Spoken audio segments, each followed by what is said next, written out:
And away we go. It is the Nightcap, brought to you by Hail Mary Sports Bar right here on BearcatJournal.com. Hail Mary's located in Cheviot, right on Harrison Avenue. They're in the Dora District, so you can bounce from bar to bar with your drinks, or you can just hang out at Hail Mary's. Why would you do that? Because they have 27 TVs, a 9-screen video wall. There's not a bad seat in the house. They subscribe to every sports package, and they can stream all the games, including Cincinnati sports, always on the video wall. They have a brand new walk-in cooler, brand new draft lines, and not only do they pour the coldest beer around, but they do so in 32.8-degree beer frosted glasses. All right, let's get this show on the road. Aaron's he's not sick anymore. He just can't talk all that well. We can talk. It's just we'll see what the voice has for me tonight. See what I know George gets you worked up, so you probably exhausted a lot of vocal energy there. But today it's Tuesday and it's talking about talking. So Aaron, take it away. Well, of course, we start with Coach Satterfield, who opened the presser stating that he was disappointed in the way the guys finished the game. And yeah. So there's that. Said he doesn't know what the Miami series future will hold, making this game all the more important. And that seemed to be a resounding theme throughout anyone who took the podium. They really were. It's clear that they've made every effort that they could potentially exhaust in trying to make sure that all the new guys knew how big a deal this rivalry is. I think they have a much better idea because guess what? They lost last year. You don't take it for granted you better not take it for granted coming off a loss. Sure hope not. He said they maybe could have found more touches for Corey, but he didn't get them because they had to punt. You know why they had to punt, Aaron? Because they didn't give the ball to Corey. Because you were passing. Because you were passing the ball in running situations. Or you were running guys not named Corey Kiner. Look. I gave him a softball. I lobbed it up there for him to say, we definitely should have, we should have been more aggressive in feeding Corey Kiner in the fourth quarter. And instead, he said, stuff happens. No. You're the play caller. You're the offensive guy. This is your system. It is a run system. You had a running back that was dominating your opponent, and with the game on the line, you didn't give your guy the ball. And just own it. Own it. Say, we took a look at it. You're right. We probably should have ran Corey a couple more times there. Got a couple more first downs. If we got a couple more first downs, we would have kept the clock running. And, there's a much improved chance in that scenario that we win the game. Not we gave it to them all we could. No, you gave it to them 3 times in the whole fourth quarter. 3. 1, uno, dos, tres, 3 times in the fourth quarter. And that's why you couldn't stay on the field. Not we would have given it to him had we been on the field more. That is the incorrect answer. The correct answer is we should have given it to him more. We're not going to make that mistake again. That's the correct answer. Yes. That's it. Went on to say that everyone hates losing. Essentially making it to where it's not just a fan base, obviously. It wears on the coaches, it wears on the players and all of that. Said that they have to figure out what they did or didn't do well and move on. Offensively, they think they know who they are, but they've got to put more points on the board. Correct. Probably could do that if you gave Corey Kiner the ball more. So they're still figuring things out on defense. but they definitely have to tackle better. He said they were hesitant to bring too much pressure as they are still figuring things out. That seemed weird to me. I mean, I know there's a balance you have to find. And I know the main thing that they learned probably from last year was do not expose the back end of your defense. I feel like you have to actually pressure, though, to find a balance. And I don't feel like we've seen very much of that pressure. Yeah. I think it was the radio show tonight. He said something about they pressured 2, 3, 4 more times, 4x than they did against Towson. It's like, yeah, that's because you pressured twice against Towson. So that meant you pressured 4 times on Pitt's 78 snaps or whatever it was. Like, that's insanity. He's doing girl math, Aaron. Kelsey tries to do this girl math on me all the time. It's mental gymnastics is what it is. Like, and it doesn't need to even be anything like that. It just simply needs to be. We've talked about, at least all offseason, we talked about that this defense should be set up to where you can disguise looks. You can do different things with what you're going to pressure, who you're bringing, who you're not bringing. I don't think we've seen any. There's been zero type of exotic looks there. I want to see something. Show me something. Keegan sent me. He had been going back. He couldn't find the whole game tape, but he had been going back through some of the stuff, and he had found one blitz, like one 6-man pressure that resulted in a hurry and incompletion. Weird. More of that.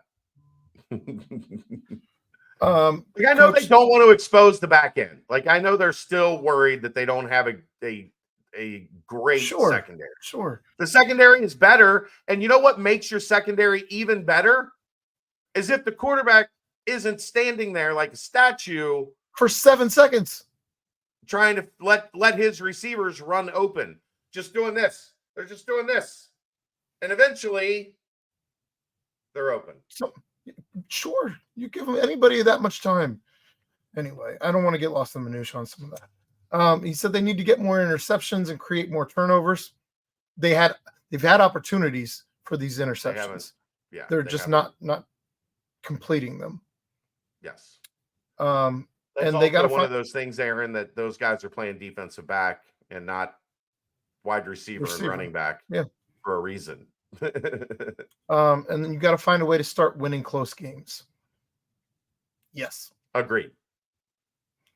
You know how you win close games, Aaron? You give the ball to Corey Kiner. Weird. Brendan Sorsby, I feel like he was a little short this week. But said they got to put the game behind us. Going to win and ring the bell. Everything is about with him today was about just bringing that bell home. He even went so far as to say that he was just picking guys' brains to try and see if he could find out some little details that no one had discussed already to try and use that as fuel and go. And I find it just interesting how much he's just really, really in tune with this rivalry. Did say after you take the first hit, you're never 100% the rest of the game. And speaking about his ankle tweak this past game against Pitt, said Miami is really good in the red zone. And that's going to be something that they are going to have to really focus in on scoring in the red zone. So they got to find a way to keep sprinkling things around to keep Royer and Xavier Henderson going. You can't get hyper-focused on Joe Royer and Xavier Henderson. He's got to continue to work guys in like a Tyron Smith, like a Jamoy Hayes, like Mays. I do that every time. It's like you and DJ Turner and Taylor, whatever, last year. Anyway. But yeah, just a lot of rivalry talk there. Luke Kandra, he was even shorter spoken this week. Said he knows what it takes to win this rivalry growing up around the rivalry, said they have to forget about their loss and move on. He said it was a very disappointing loss, but it felt more positive than last year's losses as guys are trying to figure out what they need to do to not have that happen again in the locker room after the loss, instead of people just freaking out and all of that.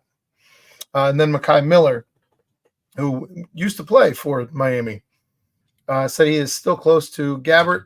And the biggest thing about Gabbert is he is able to extend plays.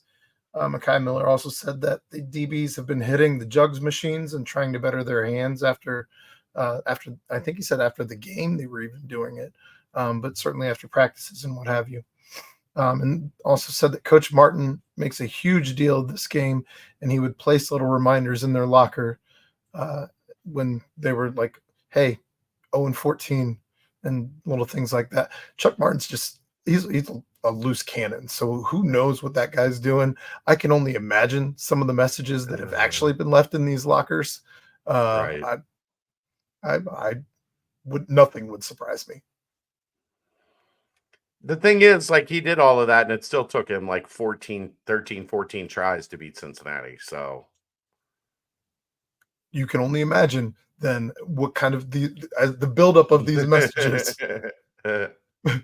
in the mind of a madman. True. Just saying. And then I also went on to watch Tyson Veit, Derek Canteen, Corey Kiner. Not a ton there. Tyson Veit saying that you can't give up big plays. How awesome it was to have Dante back. Said as a defensive unit, they're trying to work on their consistency. They're going to continue to try and mix up things, to mix up their looks for pressure and what have you. Well, you've got to mix things up more, sir. And said that how you finish in practice is how they believe they'll finish in games. So when they're trying to complete the interception in practice so that it translates to games, they're trying to make sure what they want to do on the field is what they're doing in practice before they stop practice. They're trying to replicate all of that as much as possible. As far as Derek Canteen, he just kept saying finish. That was the overarching theme. I was at a volleyball game, so I wasn't there for that portion of the festivities. You just need to finish. Did say that he talked about the extra motivation with different speakers that have been coming in to discuss the rivalry and what have you. And then Corey Kiner, best off season, feels great. And he said that the reaction in the locker room was trying to figure out what went wrong so it doesn't happen again. They didn't give the ball to Corey Kiner enough. Somebody, that was the first question asking him. His first question was, do you feel like you need the ball more? And I don't think he had any idea how to use his leadership 101 answer booklet for that one. So he just kind of laughed it off and everybody moved on. I wish I was there. But Corey, come on. Did you take yourself out on second and one? Oh no. Don't do that. I know. I'm just kidding. Kind of. I don't like missing availabilities because, I ask the tough questions, Aaron. They did discuss. I know Coach discussed a little bit about Josh Minkins, saying that we should know more by midweek as to what's going on with him.